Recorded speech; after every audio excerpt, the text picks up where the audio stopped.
Assalamualaikum warahmatullahi wabarakatuh.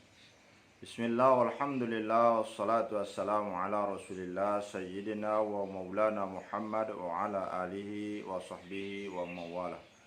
La hawla wa la quwata illa billah, amma ba'd.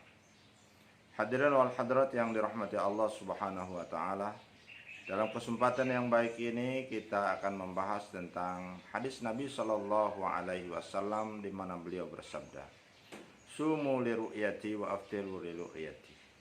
Berpuasalah kalian ketika kalian melihat bulan, dan berbukalah kalian ketika kalian melihat bulan. Maksud dari hadis ini, Rasulullah Shallallahu alaihi wasallam memerintahkan kita untuk menentukan awal Ramadan, yaitu dengan melihat bulan sabit yang muncul di akhir bulan Sa'ban. Kemudian menjelaskan kepada kita tentang awal dari bulan Syawal, di mana kita akan melihat bulan pada akhir bulan Ramadan.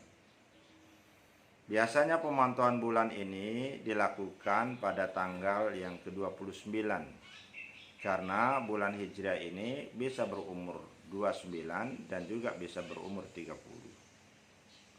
Maka di akhir bulan itu pada tanggal 29 dilakukan pemantauan bulan.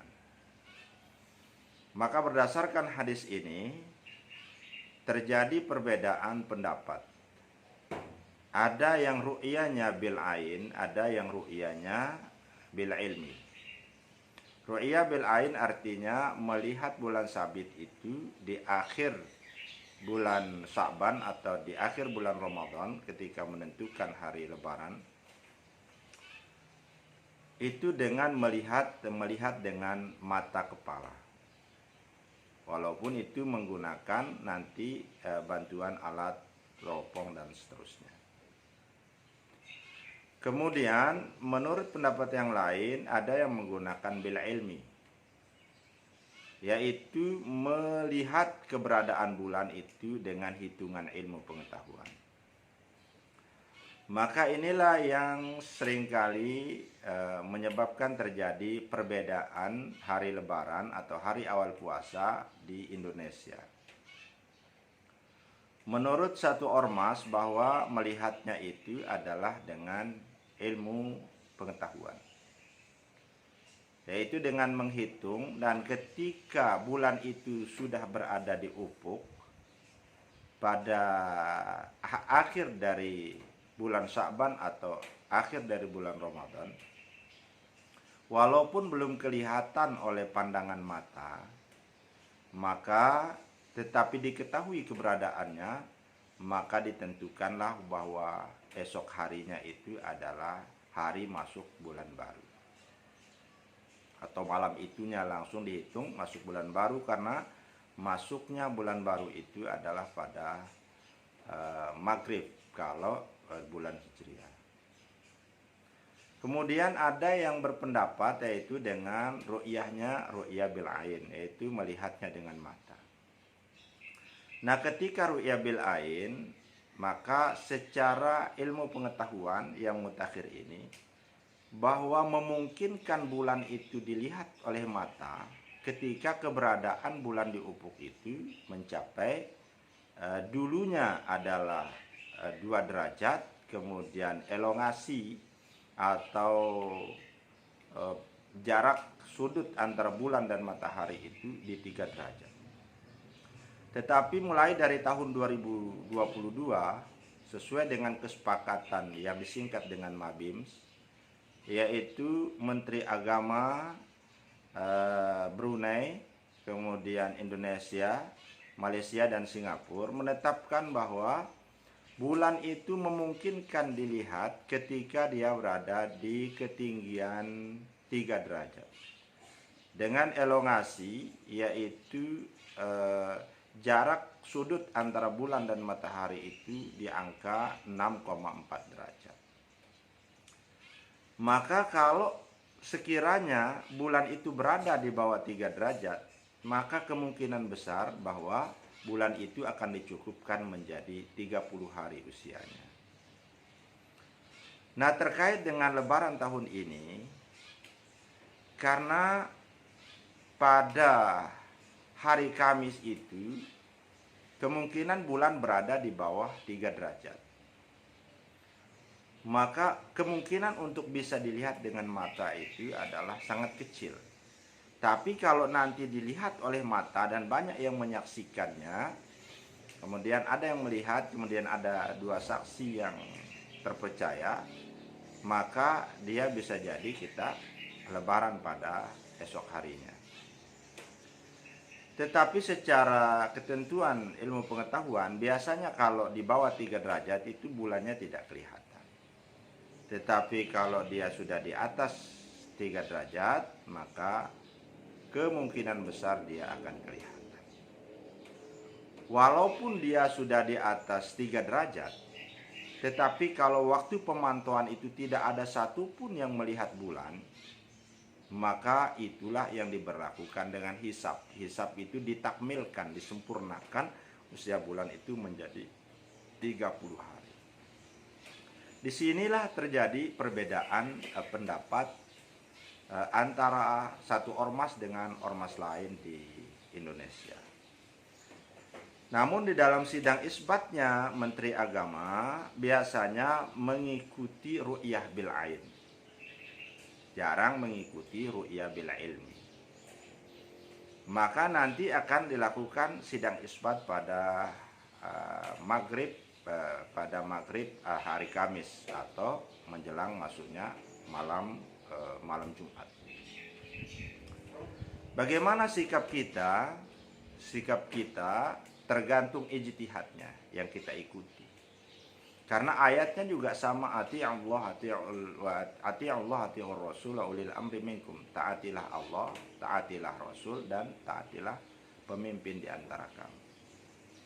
Ada yang mengartikan bahwa pemimpinnya itu adalah, ulil amrinya adalah para ulama, pimpinan dari ormasnya. Ada yang mengartikan bahwa ulil amrinya itu adalah Menteri Agama, perpanjangan tangan dari Presiden Republik Indonesia. Maka karena ini adalah ijtihadi, adalah sesuatu yang dibolehkan oleh agama terjadi perbedaan pendapat, maka kita boleh memilih sesuai dengan keyakinan kita. Selama dia tidak bertentangan dengan hukum positif, maka ijtihad itu kita boleh memilihnya. Apakah memilih yang pendapatnya ru'ya bil ain atau memilih yang pendapatnya ru'ya bil ilmi? Melihat dengan mata atau melihat dengan ilmu. Hadisnya sama tetapi cara melihatnya, penjelasan dari hadis itu dipahami oleh para ulama kita yang berbeda. Maka oleh karenanya perbedaan ini adalah suatu hal yang sah saja di dalam agama. Maka kita harus saling nata'awun fi mattafaqna wa nata'adzar fi makhtalafna. Kita saling mendukung, saling menguatkan ketika kita bersepakat, dan kita saling memaklumi ketika kita terjadi perbedaan pendapat. Lalu siapa yang paling benar? Karena ini adalah ijtihad, maka belum ada yang bisa menentukan siapa yang paling benar dalam kehidupan dunia ini. Kita hanya berusaha untuk mendekati kebenaran sesuai dengan keyakinan kita. Sehingga Rasulullah SAW pernah bersabda, "Idza hakamal hakim fa asaba falahu ajran." Apabila hakim itu dia berijtihad, atau orang-orang ahli ilmu agama itu berijtihad, lalu ijtihadnya benar, maka dia akan mendapatkan 2 pahala, termasuk pengikut yang mengikuti fatwanya.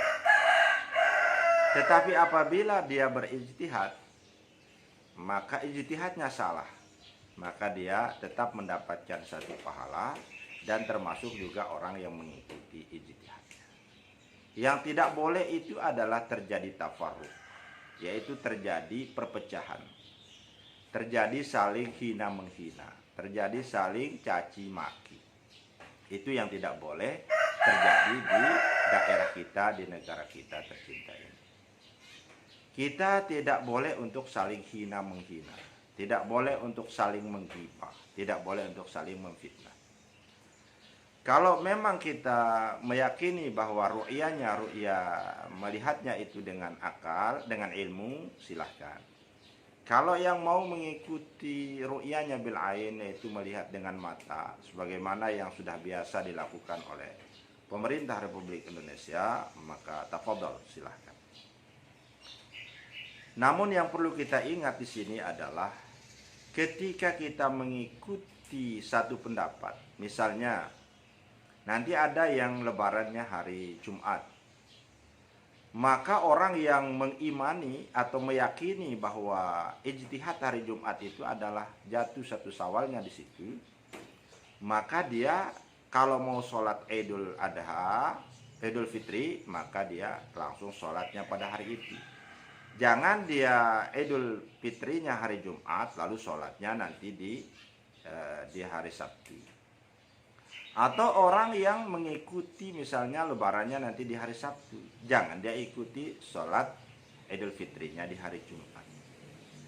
Demikian pula khotib yang bertugas misalnya di KTC, yaitu yang dia misalnya yang Idul Fitrinya pada hari Jumat, lalu besoknya jadi khotib untuk Idul Fitri pada hari Sabtu, maka itu tidak sah karena tidak ada khutbah Idul Fitri itu pada hari 2 Syawal.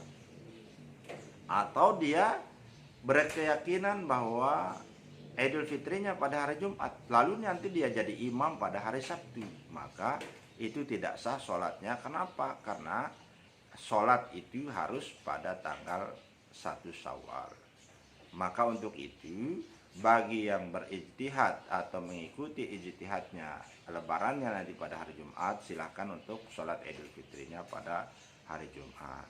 Kemudian yang meyakini nanti dengan ru'ya bil ain, misalnya melihat dengan mata pada hari Sabtu baru terjadi lebaran, maka ikutilah dan sholatnya nanti pada hari Sabtu. Hal ini tidak perlu kita besar-besarkan. Nah, jadi ketika terjadi perbedaan pendapat ini, yang kita utamakan adalah persaudaraan.